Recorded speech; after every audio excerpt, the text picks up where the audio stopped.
con este calor que está haciendo en este verano, Rumba FM y RCC Media está rifando un aire acondicionado TGM. Solamente tienen que leer la descripción y seguirnos en nuestras cuentas de RCC Media y Rumba FM.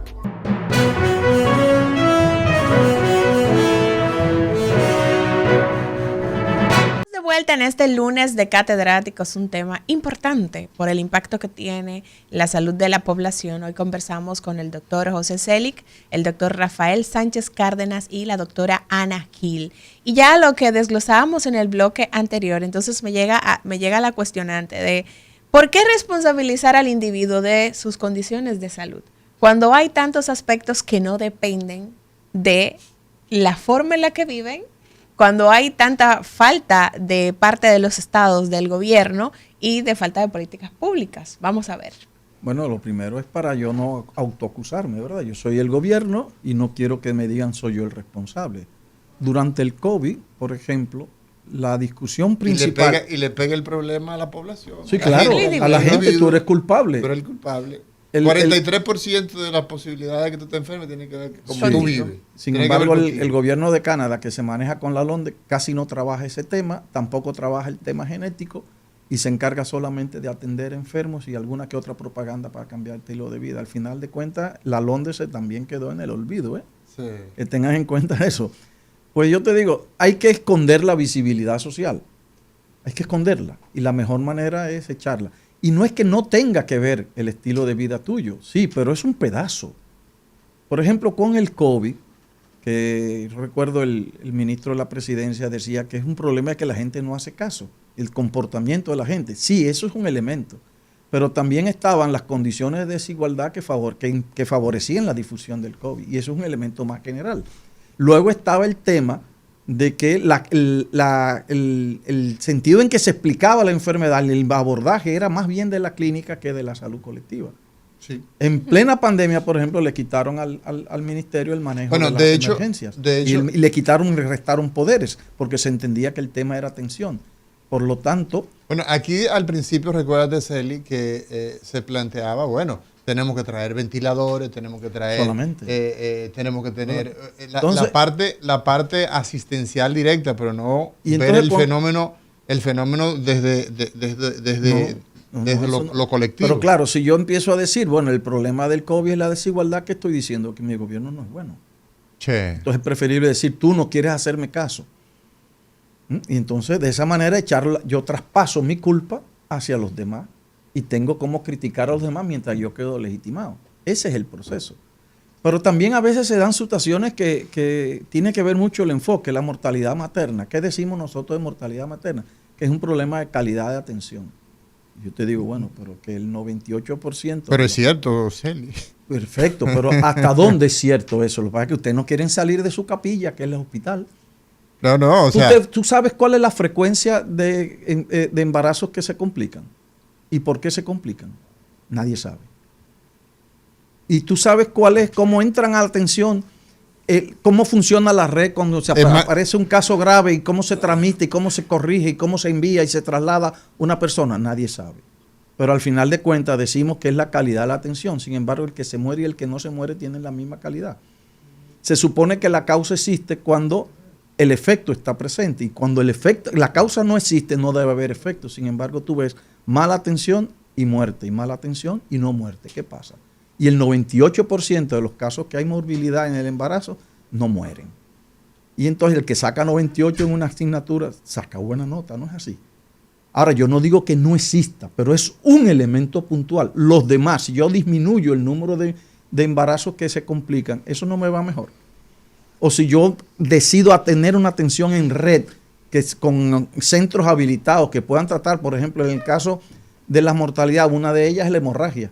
¿Cuántos tienen capacidad de dar servicios hematológicos? Entonces tú me vas a decir que el tema es el médico que no sabe. Hay el médico que no sabe. Pero también hay la red que no está preparada, y también están las cargas de reproducción altas en las mujeres, diferenciales por grupos sociales. Pero es más fácil decir, el problema es de calidad de la atención. No de que yo estoy organizando mal una red de atención de servicios, y no que yo estoy produciendo desigualdades sociales que ponen en riesgo más a un grupo de morir por muerte materna que otro. Entonces al final terminamos en lo mismo. y tú también eres parte de ese mismo discurso. Echando la culpa a la parte más flaca de la sociedad. A la individualidad cuando es un tema colectivo. Esto exactamente. Doctor Sánchez Cárdenas, ¿qué piensa usted? Ahí volvemos al tema y ya entramos aquí en la operativización de las políticas.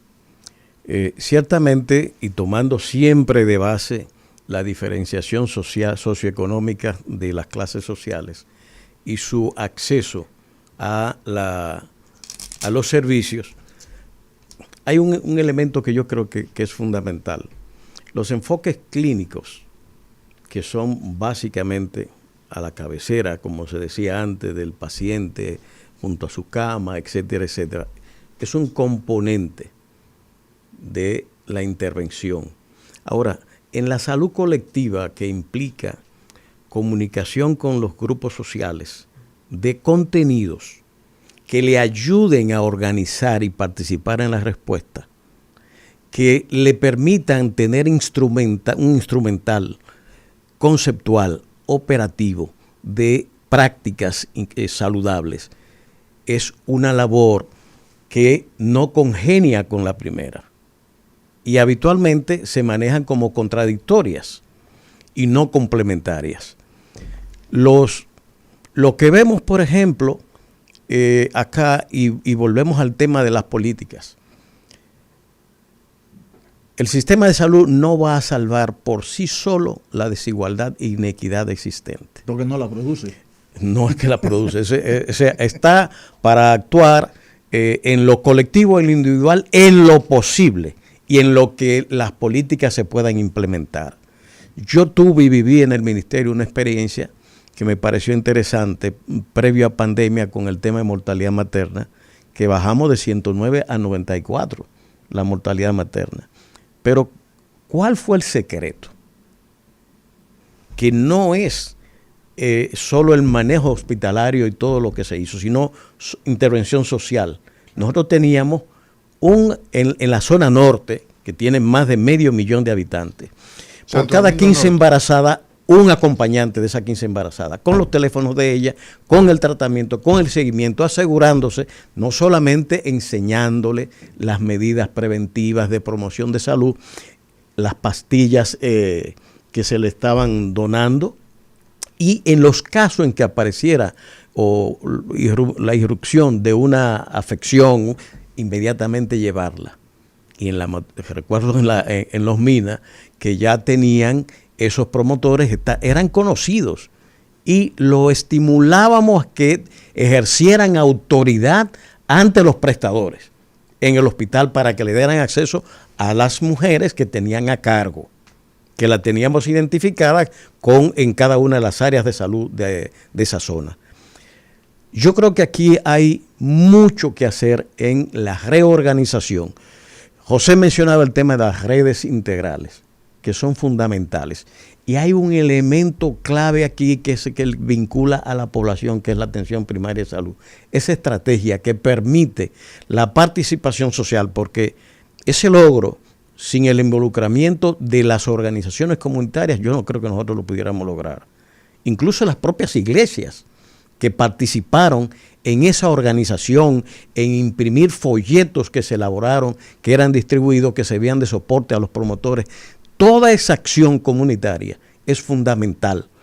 Si hubiera una estructura de atención primaria, la fuerza de intervención sería mucho mayor con la participación social. Yo creo que ahí está uno de los elementos claves para la respuesta al tema de salud.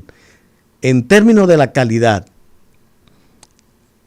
tengo también muchas observaciones que hacer, pero que eso empiece en las propias universidades y las escuelas. Yo soy partidario de una reglamentación especial para el ingreso a las escuelas de medicina o de salud que hay dirigida a las necesidades sociales, técnicas que se tengan en cada una de las áreas de los profesionales y de la calidad que se debe tener. En las residencias médicas hay un relajamiento absoluto. Y eso va en detrimento de la calidad de los médicos que van a prestar. Y viví, y lo he dicho en varias ocasiones, situaciones como un cirujano con su título y todo, y que va a pedirme que le consiga el mocoso pollo una pasantía porque nunca hizo una colecistectomía. Pero ya era cirujano general. Entonces, aquí hay una combinación de factores. Pero eso fue honesto. Que ese fue honesto y buscó la ayuda pertinente. Pero lo peor de eso es el tema institucional que hay detrás. Claro. Doctora Ana Gil, bueno, con todo esto planteado, pareciera que estamos ante un panorama que no nos da mucha esperanza de poder mejorar condiciones de salud desde la individualidad. Su planteamiento en este sentido, doctora Gil, de cómo lograrlo, de cómo hacer, de cómo dejar de culpar al individuo y cómo trabajar desde la colectividad para garantizar salud en la población. Adelante. Sí, gracias. Bueno, yo creo que, como dice el doctor Cárdenas, fuera del sistema de salud, hay muchos determinantes que propician y profundizan la desigualdad en salud. El Estado, como garante de derecho y retorno al concepto de derecho de salud, y reconociendo ya lo que vimos de la clase social y de la distinta estratificación que tiene la sociedad, que también dentro de cada grupo hay otras desigualdades, otras inequidades en salud. Reconociendo todo esto, pues yo creo que la respuesta la tienen los seres humanos que dirigen el gobierno, que dirigen el Estado.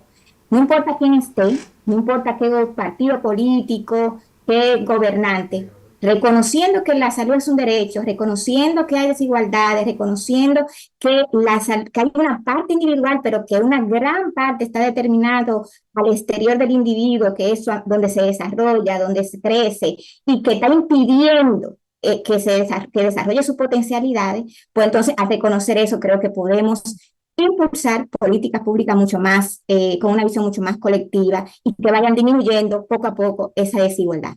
Ahora bien, yo que he estado en el Ministerio de Salud y que he participado directamente en la planificación de planes, políticas y proyectos, yo tengo que decir, o sea, el doctor habla del profesional, del profesional clínico, que generalmente ahí se centra mucho en el personal clínico, pero ese personal que va a salud pública o que va a las direcciones provinciales de salud no se le presta atención. Y es el personal que va a dirigir las directivas, que va a desarrollar, que va a analizar todo esto que estamos analizando aquí y luego lo va a llevar de acuerdo a cómo lo entienda a la práctica. Operativizar una política pública pasa de entender todo ese marco teórico que estamos analizando hoy y después decir, ok, en conjunto, ¿cómo que lo vamos a hacer? Y dependiendo del enfoque, yo me voy a ir por un determinante social que es muy de las ramitas, o me voy a ir por otros que son más estructurales, que son más, como dice el doctor Celi, que impacta ese tema de modo de vida, que son elementos que no están en mi poder. Por ejemplo, en el tema del dengue, sorprende cada año, se sorprende al Ministerio de Salud, que las muertes sorprendan al Ministerio de Salud. Sorprende cada año que no tengamos una consistencia en el control de los vectores. Sorprende cada año que no tengamos un programa de control de vectores. Que tengo que decir que hubo un programa desde la Universidad Autónoma de Santo Domingo que intentó crear profesionales de entomología para controlar estos vectores, pero mínimamente tuvo un apoyo. Después se olvidó. Después no tuvo continuidad en el proceso. ¿Por qué? Porque esto no encontraron los espacios de trabajo. Si cada 4 años salimos de los salubristas, salimos de los entomólogos, salimos, decimos, lo cancelamos, ¿verdad?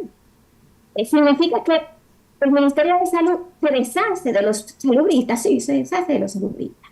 Entonces, no estamos entonces, no vale la pena formar profesionales de la salud pública, que no solo son médicos, sino que tenemos también economistas de la salud, tenemos geógrafos con la visión de salud colectiva, tenemos sociólogos con visión de salud colectiva, trabajadores sociales. Esa